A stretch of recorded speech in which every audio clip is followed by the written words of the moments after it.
ഇതിങ്ങനെ അങ്ങ് നുള്ളി മാറ്റി കൊടുക്കുകയാണെങ്കിൽ പിന്നെ മുകളിലായി ഉണ്ടായി നിൽക്കുന്ന ഈ ശിഖരങ്ങളിൽ നന്നായിട്ട് പൂവിടുകയും ധാരാളം കായ്കൾ ഉണ്ടായി കിട്ടുകയും ഒക്കെ ചെയ്യും. അസ്സലാമു അലൈക്കും. ഹായ് ഫ്രണ്ട്സ്, എല്ലാവർക്കും റിജ്നാസ് ചെന്നൈയിലേക്ക് സ്വാഗതം. ഇന്നത്തെ എൻ്റെ വീഡിയോ തക്കാളി കൃഷിയെക്കുറിച്ചുള്ളതാണ്. അപ്പോഴെല്ലാവരും വീഡിയോ മിസ് ചെയ്യാതെ തന്നെ കണ്ടു നോക്കണം.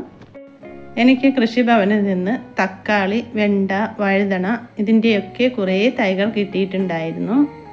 അതിൻ്റെ തൈകളൊക്കെയാണ് ഈ ഇരിക്കുന്നത്. ഇതിൽ നിന്ന് ഞാൻ തക്കാളി തൈകളൊക്കെ നട്ടു കൊടുത്തിട്ടുണ്ടായിരുന്നു.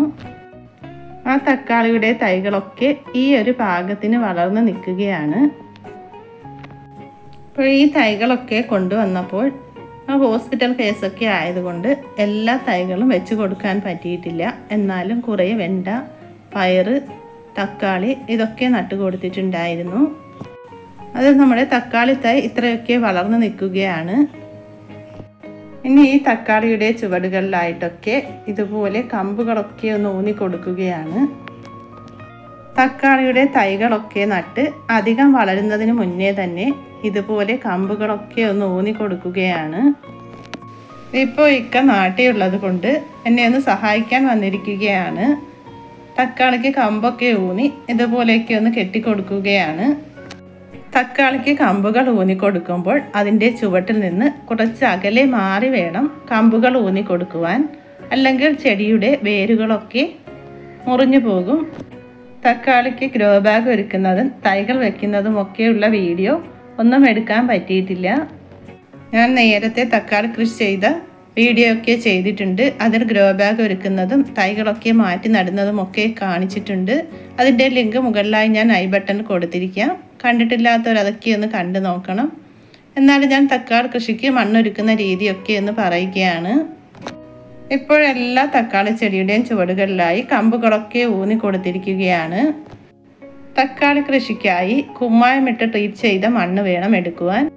ഞാൻ ഒരാഴ്ച കുമ്മായമിട്ട് ട്രീറ്റ് ചെയ്തിട്ടിരുന്ന മണ്ണിൽ വേപ്പിൻ പിണ്ണാക്ക്, എല്ലുപൊടി, ചാണകപ്പൊടി, ചാരം ഇതെല്ലാം ചേർത്ത് മിക്സ് ചെയ്ത് വെച്ചിരുന്നതിന് ശേഷം ഒരാഴ്ച കൂടി വെച്ചിട്ടാണ് അതിലേക്ക് ഈ തക്കാളി തൈകളൊക്കെ നട്ടു കൊടുത്തിരിക്കുന്നത്. ഇനി ഈ തക്കാളി ചെടികൾക്കായി ഒരു വളം കൂടി ചെയ്ത് കൊടുക്കുകയാണ്. എൻ്റെ കയ്യിൽ സൂപ്പർ മീൽ ഉണ്ടായിരുന്നു. അത് ഞാൻ ഇതിൻ്റെ ചുവടൊക്കെ ഒന്ന് ഇളക്കിയതിന് ശേഷം ഒരു 2 സ്പൂൺ ഇതിൻ്റെ ചുവടുകളിലൊക്കെ ആയിട്ട് ഇട്ട് കൊടുത്തിരിക്കുകയാണ്. വളമൊക്കെ ഇട്ട് കൊടുത്തതിന് ശേഷം ഇതിൻ്റെ ചുവടൊക്കെ ഒന്ന് നനച്ച് കൊടുക്കണം. ഞാൻ ഇതിൻ്റെ എല്ലാ ചെടികളുടെയും ചുവടുകളിലായിട്ട് ഇതുപോലെ വളം ചെയ്ത് കൊടുക്കുകയാണ്.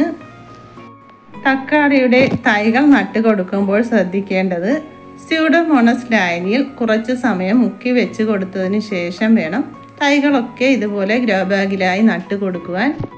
അപ്പോൾ തക്കാളി ചെടികൾക്ക് രോഗപ്രതിരോധ ശേഷിയും അതുപോലെ തന്നെ വേര്, ചീയൽ, അഴുകൾ ഇതുപോലെയുള്ളതിൽ നിന്നൊക്കെ നമ്മുടെ ചെടികൾക്ക് സംരക്ഷണം ഉണ്ടാവുകയും ചെയ്യും.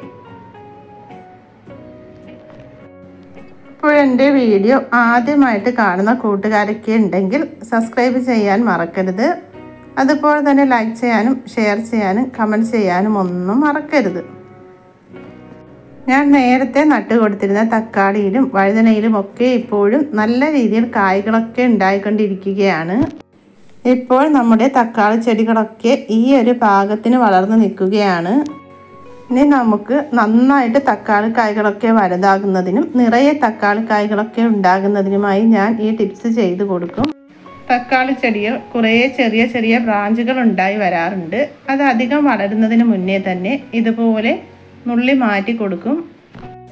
ഇതിങ്ങനെ അങ്ങ് നുള്ളി മാറ്റി കൊടുക്കുകയാണെങ്കിൽ പിന്നെ മുകളിലായി ഉണ്ടായി നിൽക്കുന്ന ഈ ശിഖരങ്ങളിൽ നന്നായിട്ട് പൂവിടുകയും ധാരാളം കായ്കൾ ഉണ്ടായി കിട്ടുകയും ഒക്കെ ചെയ്യും. മുകളിലേക്ക് ഉണ്ടാകുന്ന 2 ശിഖരങ്ങൾ മാത്രം നിർത്തി കൊടുത്തിട്ട് താഴെ ഉണ്ടാകുന്ന ബ്രാഞ്ചുകളൊക്കെ ഞാൻ മാറ്റി കൊടുക്കുകയാണ് ചെയ്യാറ്.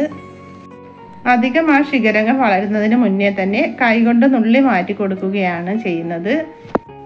അപ്പോൾ ഇതുപോലെയൊക്കെ തക്കാളി ചെടി ഒന്ന് പരിപാലിച്ചെടുക്കുകയാണെങ്കിൽ നമുക്ക് നല്ല രീതിയിൽ തന്നെ തക്കാളി കായ്കളൊക്കെ വിളവെടുക്കാനായി കിട്ടും.